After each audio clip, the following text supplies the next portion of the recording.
Thanks, guys. I don't think is it on, or am I just tripping? It's on. All right. Yeah, no, it's early in the morning. Thanks for coming out. For those waking up, appreciate it. Before we get started, how many people have used or heard of PF? Sweet. All right. So for those who haven't, I hope you enjoy the talk. Maybe you learned something. For those who have, I hope you enjoy the talk. Maybe you learned something you haven't seen before, or even provide me with information. For those who haven't, I hope this provides you a framework to implement PF for your clients or your enterprise. So kind of who am I? Sorry. I'm Jason. So I'm an IT nerd. I love the Big Bang Theory. I'm a huge fan of that. I love LA sports ball. Southern California boy, so I enjoy that a ton. I also work with MacBrain as well, and I'm the lead support specialist at Thumbtack. Some people may be wondering, Thumbtack, what is that? Basically, it's a place to get stuff done, but this isn't the reason why I implemented or did PF. We haven't done it there yet, but we will be doing it there shortly. The reason why I did is this place here on the screen. That's Lawrence Berkeley National Lab. It's a Department of Energy laboratory, and it's known for the Energy Star, which was created in 1992. Also, the ALS, which is basically electrons traveling nearly at the light of speed when forced into a circular path by magnets, which emit bright ultraviolet and X-ray light that shines down beam lines to experiment end stations. The ALS also produces light in X-ray regions of the electromagnetic spectrum that is 1 billion times brighter than the sun. Science lesson before we get started. Also, JGI is a part of the LBL as well, and it helped it develop and define the human genome with other national laboratories. Not to mention NERSC, which is home to the Cray XC30 supercomputer, Edison, and the Cray XE6 supercomputer. Currently working on the Cori system, which is supposed to deliver 10 times the computing capacity of the Hopper supercomputer. And lastly, there is ESNet, which is a high-performance unclassified network built to support scientific research. It's and manage the backbone for 140 research and commercial networks. So, why are we here? Here to talk about PF, the packet filter on OS X, or Mac OS now. Just a brief history, it was originally developed by Daniel Hartmeyer and now maintained by the OpenBSD team. And PF is a stateful inspection firewall. People are wondering, some people are wondering, what is stateful firewall inspection? Well, a stateful inspection details with the state of connections. It can be described as the condition of a connection. It will store the states of legitimate connections in a state table, which is a state of information normally stored as a hash, which improves matching. Why use PF? It's filtering TCP IP traffic to clients and server, or you can use it for NAT. It's an OpenBSD packet firewall included with macOS.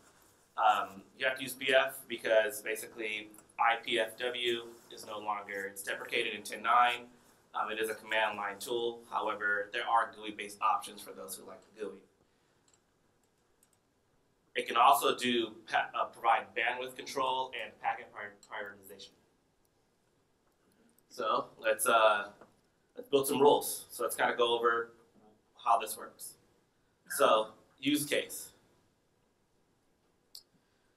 Think of any one of your users using public Wi-Fi in a coffee shop. So a lot of my users when I was at LBL, you have HR, people who love to go get coffee, and they were sitting in there, and people don't always do the smartest things inside of coffee shops, as well as executives, admins who sit there, anything with public Wi-Fi, and you just want to try to protect them from the outside world. Also, internal clients, internal threats. Seeing that we're a national laboratory, similar to what Sam said yesterday, is that we treat the entire network as hostile. So even if you're on our corporate network, we still think that you are dangerous no matter who you are, even if you are an approved device. So, and also at LBL, they did not have a firewall. So pretty much you can scan and do whatever you want on the network. So everyone is always considered hostile. Lastly, this was an InfoSec mandate to help secure a server that had access to hundreds of clients. So we need to put this in place in order to make that work. And these are some of the kind of the general use cases. So servers, workstations, desktops, laptops. And the last one, which we found interesting, is where was a gateway for Windows XP-based clients, as we didn't allow XP clients on our network. So we had to basically allow the traffic to go back and forth due to some scientific needs. So let's break it down. And there's going to be some code on the screen as well. So, or not code, but command line at least. So let's go over the basics.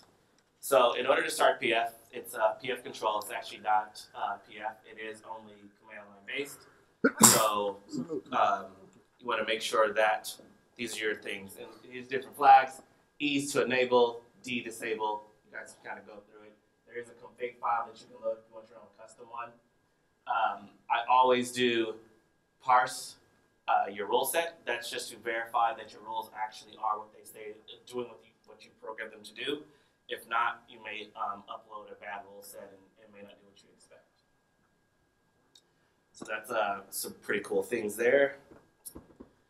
It has 3 files actually, PF anchors, PF conf, PFOS. The anchors file is where you primarily live in for the most part. You don't want to modify the one that's in there. There's a com.apple PF anchor, which is used for when you enable the firewall, it basically lets all the Apple services still talk. So the PF conf has 5 parts. It holds macros, which are user defined. They can hold IP addresses. They can hold interface names. They also have tables, which holds a list of IPs. There are options, which are flags to control PF. There's queuing, which is bandwidth control and packet prioritization. There's also filter rules, which are user-defined rules about packets allowed to talk over selected interfaces. This is the file that is being evaluated when applying rules. And then your PS OS file is your fingerprint file. It defines a remote operating system by comparing TCP SYN packets. So what is a rule set? It's a collection of tables, lists, and macros to help you manage inbound and outbound packets. By default, Apple has accepts its exceptions list included in the PF rules and included inside of the PF anchors, which is the com.apple file. So this is what makes up a PF rule actually, and we'll walk through this slide. So for the first portion, for the action portion, this is the action that should be taken for matching packets, either to pass or block it. And then the direction, of course, is moving moving on the interface, either in or out. Whether the packet should be logged, because you don't have to log everything. I suggest that you do, so you know what's actually hitting the box, but you don't have to. Quick is a rule, is considered the last matching rule that is the specified action taken. So if you want to quickly evaluate the rule and not go through your entire rule set, you want to go to the bottom rule and then go up, it will do that. As well as there's the interface, which is your network interface, which is the packets moving through. There's address family, whether it's going to be IPv4 or IPv6, which is INET or INET6. And then the protocol layers, of course, which is TCP, any your UDP, ICMP, IP6. A valid protocol from Etsy protocols will actually can be used there as well. Not to mention any protocol number between 0 and 255, and then a set of protocols using the list. So this is actually what makes up your entire rule set. Now, that's a lot on a slide, but when you actually look at what a rule set looks like, it's quite simple, and we'll go through that in a second. So let's talk about lists, macros, and tables. So lists allow for the specification of multiple similar criteria within a rule and contain nested lists if you would like. And the use case for this would be a list of IP addresses, where macros are user-defined variables. So they also can be IP addresses, they can be port numbers, interface names. The names must start with a letter and may contain letters, digits, and underscores. They cannot be passed out or queued, which we will discuss later. And using a macro is great for using network interfaces. And for those wondering, macros and lists sound pretty similar. The difference between a list and a macro is that a list cannot contain a macro, but a macro can contain a list.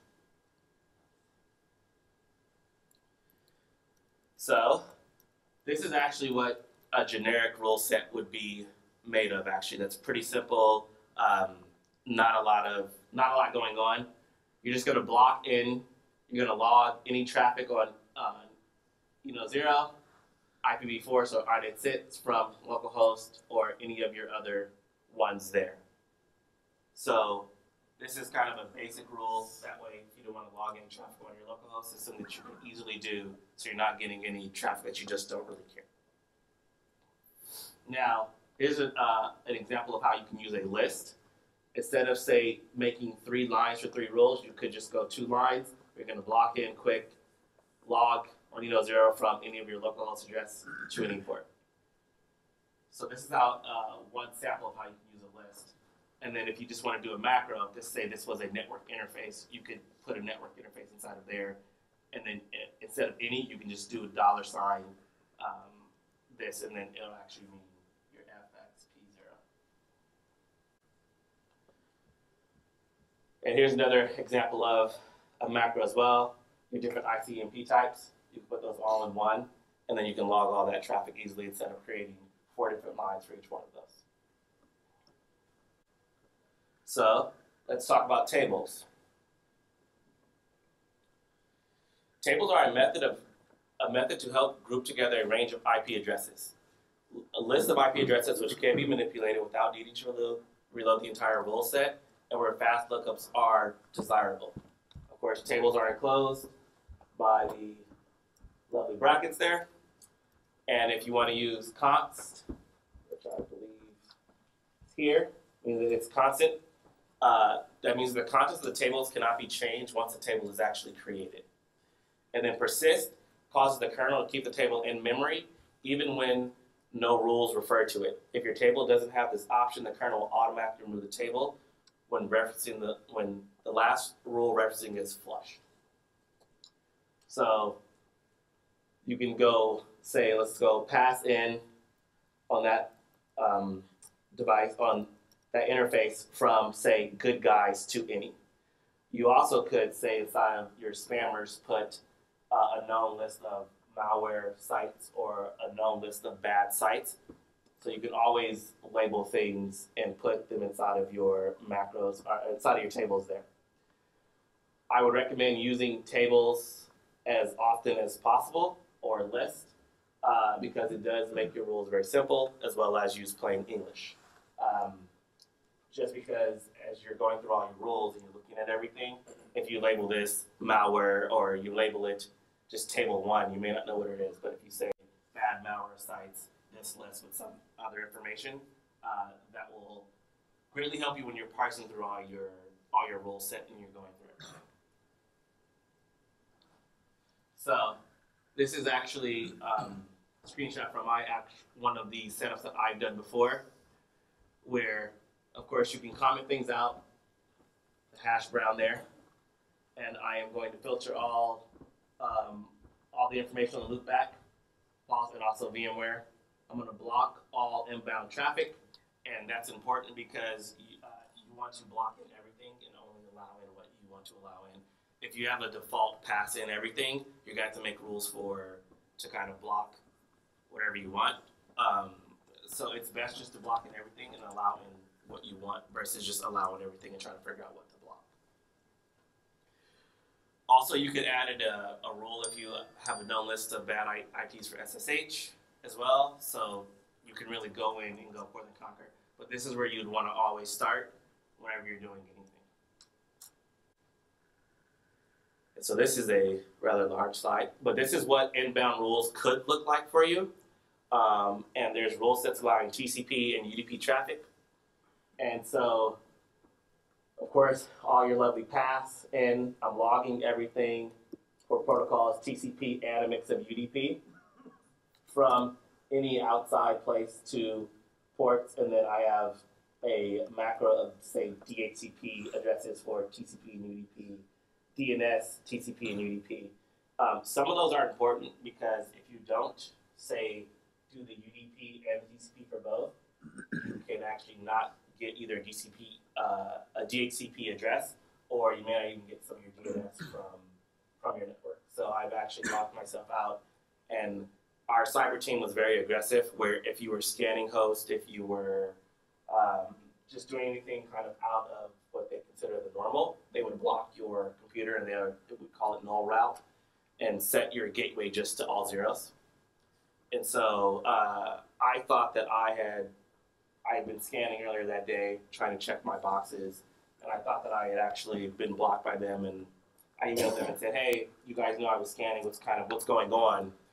And they said, you're not blocked, you have an address, you're perfectly fine, you're good to go, it's something wrong with your client. Turned out that I didn't have UDP inside of my rule set, so it didn't actually allow me to get a DHCP address. So you just want to make sure you cover all your bases if it has both to use it.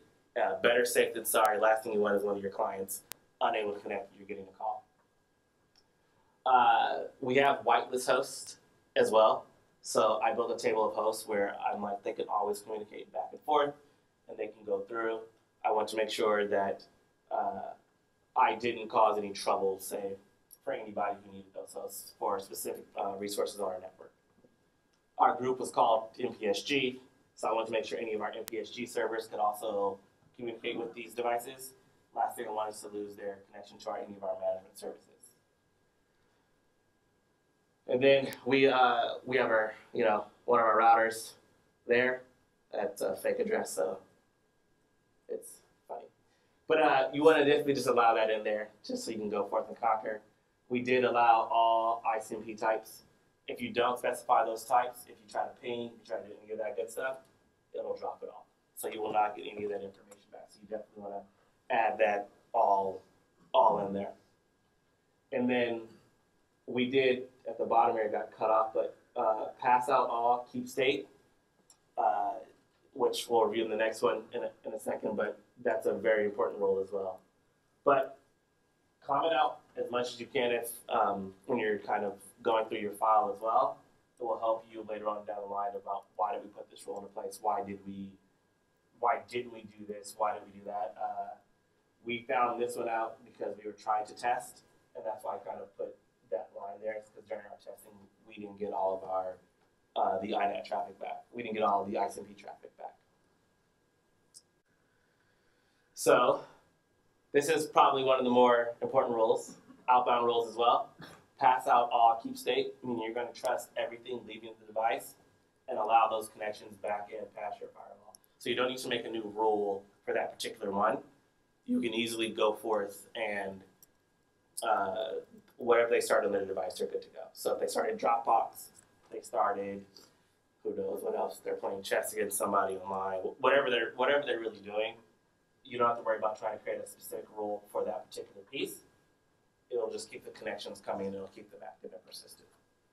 And don't forget to test as much as possible as you're developing and building these rule sets. You'll even load them inside of any hardware or VM for that matter, and just test as much as possible. You don't want to break somebody's stuff because you didn't test thoroughly. So let's go to the second to last step of the rule set. These actually are some of the PF files that Apple provides, and these are the ones that you definitely want to not ever touch.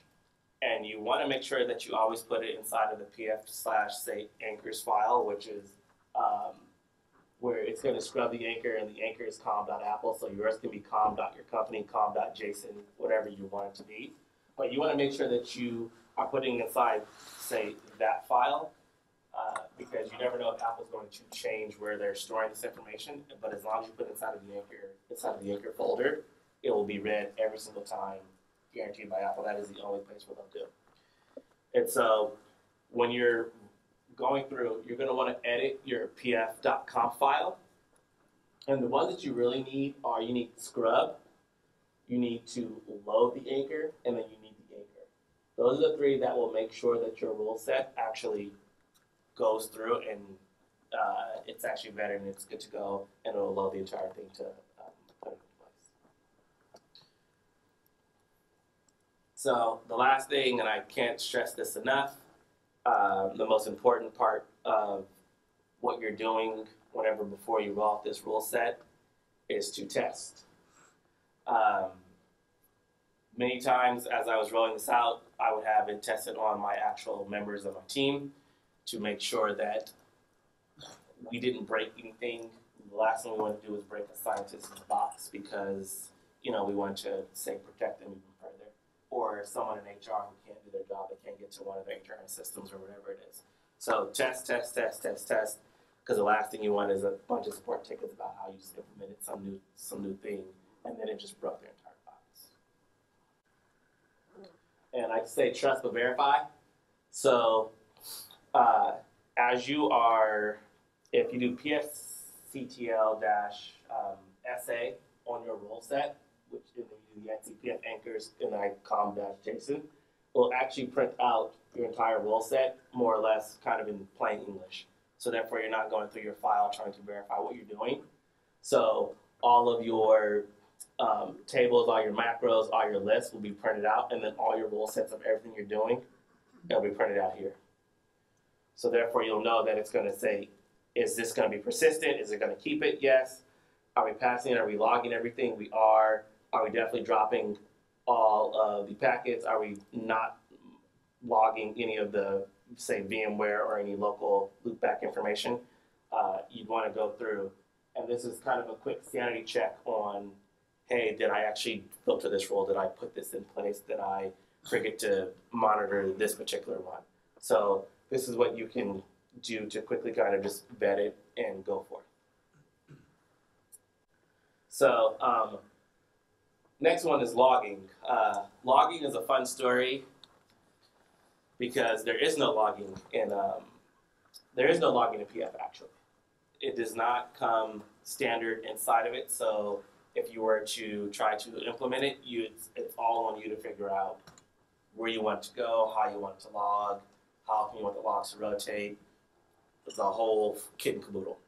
So I went through and had to kind of figure this all out. So you have to just piece together the monitoring, logging, and the launch name in order to monitor your systems, because you want to have a text log of things getting blocked. Otherwise, how do you know something's working? So these are the steps I took in order to actually do this. So first thing I did was I actually gathered all of my stuff. I created a pf.log file basically, and it's I put it inside of the syslog.conf. Of course, change all permissions, kill it all, and restart it. And this basically just enables syslogging your device, and then it sets the owner permissions. Next, I set up a TCP dump to dump to syslog. I set the owner to root, and I just changed permissions. I also I did here these are the TCP dump flags actually that are kind of important. So the L means the standard outline is buffered. E prints the link level header on each dump file. The I is the interface that you want to log. The N is don't convert the IP addresses to names. That conversion could take a lot of time and computing resources. And if you're worried about, say, IP addresses, how many of these have hit us, it's better to do the IP addresses versus the host name. And this is the dash TTT is actually just a print a delta, a microsecond resolution between the current and the previous line on each dump. And so that's the actual logging setup. And the last part is the launch statement. I think we all know exactly what these are and what they look like. So create a launch statement to make sure that it actually starts on its own every single time during a reboot. So that was kind of logging in a nutshell. Now, how do you kind of monitor? Use any tool that you can use to aggregate logs. If you want to pay for Splunk, go for Splunk. For those who kind of want to go the open source route, the Elk stack is always one of my favorites. You can always script it. It just depends on kind of what happens. And just an example of one that I did earlier is here is actually Kibana, where you can actually filter and look at the hits that you're getting in your little bar. You can always look at kind of Ethernet type if you want to know the IP addresses. You can go forth and kind of conquer and get all your information in a nice clean dashboard. So depending on what you want to do, this is an important part. There's no point of kind of setting it up if you can't actually monitor and look at what's going on. So the entire presentation was all about kind of the command line, doing it all in terminal. Everyone's kind of say we're not fans of terminal. You want to know about the GUI. So there are a few versions. I did not use it. I stuck strictly to the command line. So there's IceFloor here, which gives you a nice GUI, allows you to look at address groups. If you want to do network interfaces, any addresses, any service that you want to do, they have the whole fun thing. I have not tried this out. Don't have any intention of trying it out. However, if you do, go for it. There's also the firewall builder.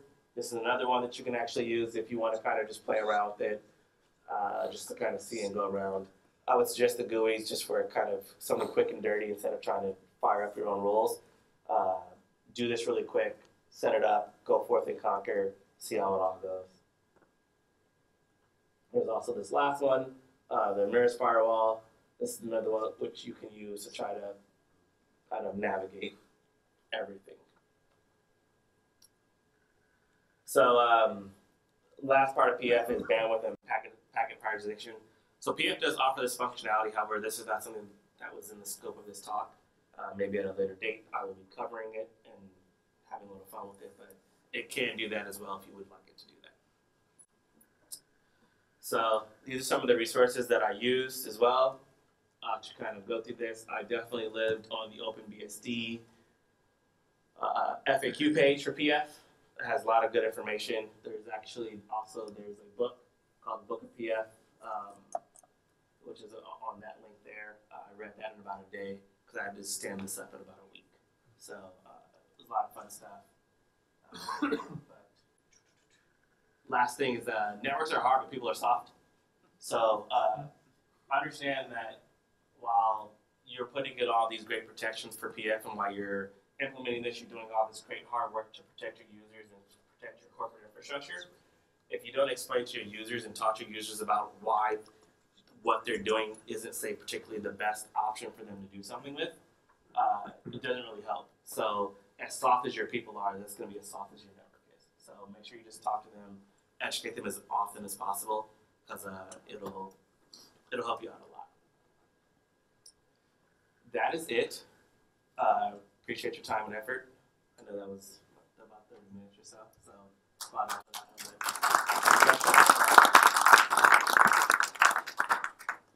About the logging part, especially with 10.12 and the new unified logging, is there anything you can add to what you've shown?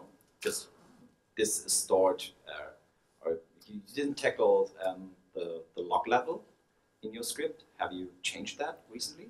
Haven't changed it recently, only because at Thumbtack, where I am now, we haven't tried to deep dive into it too much just yet, but we're looking to do it in the next year, though. Yeah, because the log level is important. If the data persists, or it's just like in memory and gone soon.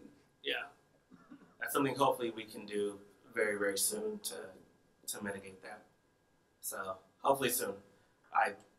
We'll see. Depends on my guys. And how hard they really want to work. Anyone else?